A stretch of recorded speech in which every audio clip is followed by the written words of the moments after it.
Puntland ayaa ku dhawaaqday inaysan ogolaan doonin in cid danba ay fiisa la'aan ay ka soo gasho deegaanada kala duwan ee dalka Soomaaliya gudaha deegaanada Puntland markii ay doonayaan inay gaaraan. Wasiir ku-xigeenka wasaaradda amniga ee Puntland Yuusuf Maxamed Ismaaciil oo la hadlay warbaahinta Puntland waxa uu shaaciyay in la qaban doono cid kasta oo fiisa la'aan ku gasha deegaanada maamulka Puntland isla markaana sharciga lala tiigsan doono.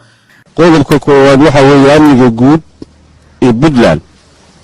iyo meesha uu marayo hadda alxamdulillah baan leenahay aad iyo aad ayuu wacan yahay wax ilaahay loogu mahadnaqo weeye wax badan waa la qabtay wax badanina way dhiman yihiin iyadana waa la qaban doonaa waxaan oran karaa amniga Puntland maanta boqolkiiba 80 aad iyo aad buu fiican yahay inta kalena waa lagu dari doonaa insha Allah taala waxaan ugu baaqaynaa anigoo ku hadlaya afka wasaaradda amniga ee dawladda Puntland cid kasta oo ku nool territory-ga Puntland ee ku dhex jirta nabad baan ugu baaqaynaa nabadgelyada bustaha nabad baan saaraynaa cidii iyadu diidayada soo bixi doonta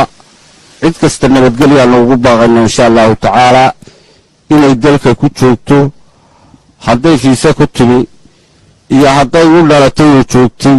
waxa ay ku soo gali karaan dalkan cidda soo galaysa waa cid fiisa ku soo gashay ciddii taariib ku soo gasha ee la qabtaa waa dambiile waxayna kala kulmaysaa cawaaqibnimo xun bay kala kulmaysaa xabsi bay ku galaysaa dheer ayay ku gali doonaan waxaan leeyahay taariibta lama ogola taariibta dawladda Puntland waa joojisay taariib dambe oo dhexdeeda laga ogol yahay ma jirto laanaha amnigana waxaanu faraynaa cid allaale ciddii taariib iyo bilaa sharci ku soo gasha dalka Puntland waa la qabanaya maxkamadana la horkeenaya beriyahan dambe weliba magaalada Garowe ee caasimadda dawlad goboleedka Puntland waxaa ka bilowday dhexdeeda iyo agagaarkeeda dhulbood taana waanu ka digaynaa dhulka la boobayo waxaanu faraynaa gobolka laamaha amniga booliiska iyo cid kastoo ku shuqul leh nabadgelyada iyo dawladda hooseba inay arrimaha wax ka qabtaan ayaanu iyagana faraynaa